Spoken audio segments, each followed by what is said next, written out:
Airport से उड़ी flight हवा में बढ़ रही थी स्पीड, तभी आई आवाज, वापस चलो, नीचे उतरो, ये ठीक नहीं। 2 मिनट की भी होती देरी तो टीम इंडिया के इस क्रिकेटर की चली जाती जान। सामने था बस नीला आसमान। 60 सेकंड के भीतर हुई एक ऐसी बात, हवा में उड़कर पुलिस करेगी जांच, अधिकारियों के लिए बुक होगी टिकट।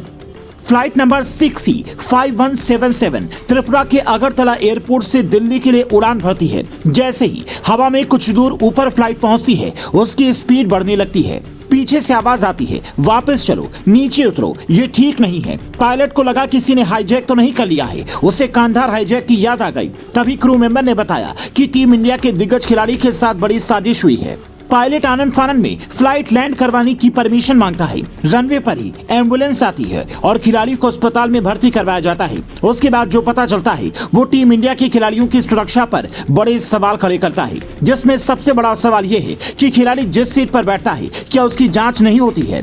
कर्नाटक रणजी टीम के कप्तान दिग्गज क्रिकेटर मयंक अग्रवाल इंडिगो विमान की जिस सीट पर बैठे थे, उसके बगल में एक पाउच रखा था, जिसे उन्होंने पानी समझकर पी लिया और पीते ही पेट में ऐसी दर्द हुई, गले में इतनी जलन हुई कि अस्पताल में भर्ती करवाना पड़ा। घंटों डॉक्टर की निगरानी में बिताने पड़े। उसके बाद मयंक के मैनेजर ने पुलिस में शिकायत दी कि मयंक के खिलाफ किसी ने साजिश रची है। तो सवाल उठता है कि वो कौन हो सकता है? क्या फ्लाइट के क्रू मेंबर में से ही ऐसी गलती हुई या फिर जानबूझकर उन्होंने ऐसा किया? क्या मयंक का फैन बनकर कोई फ्लाइट तक पहुंचा या क्रिकेटर की जर्सी में वहां पर पहुंचा?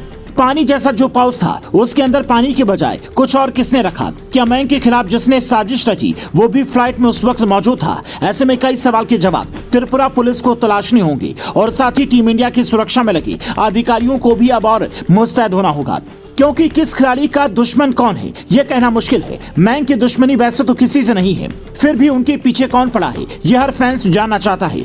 कर्नाटक क्रिकेट एसोसिएशन के अधिकारी तो यहाँ तक कहते हैं कि मयंक किसी भी तरह से खतरे में नहीं है। वो फिलहाल अगरतला के एक अस्पताल में निगरानी में है और डॉक्टर से अपडेट मिलने के बाद हम उसे वापस बेंगलुरु ले जाएंगे, जो कर्नाटक के अगले मैच में नहीं खेलेंगे। जो अफवाह उड़ रही है इसमें कोई सच्चाई नहीं है। वो अब स्थिर हैं और हम डॉक्टर्स और राजकीय अधिकारियों के संपर्क में हैं। हालांकि अब मयंक की तबीयत में सुधार होने की बात सामने आई है और हो सकता है कि वो खुद से पूरी कहानी बताएं, तो पुलिस को मामला सुलझाने में ज्यादा आसानी हो। पर बतौर क्रिकेट फैंस क्या आप भी ये मानते हैं कि रणजी खेलते वक्त खिलाड़ियों की सुरक्षा उतनी फुल प्रूफ नहीं होती? वैसे तो टीम इंडिया के कई खिलाड़ियों से मिलने बीच मैच में फैंस पहुंच जाते हैं, जिन्हें पकड़कर सिक्योरिटी गार्ड ले जाते हैं। और इस बार जो हुआ है वो उस घटना से कहीं ज्यादा बड़ी है। ऐसे में फ्लाइट में कुछ भी हो सकता है।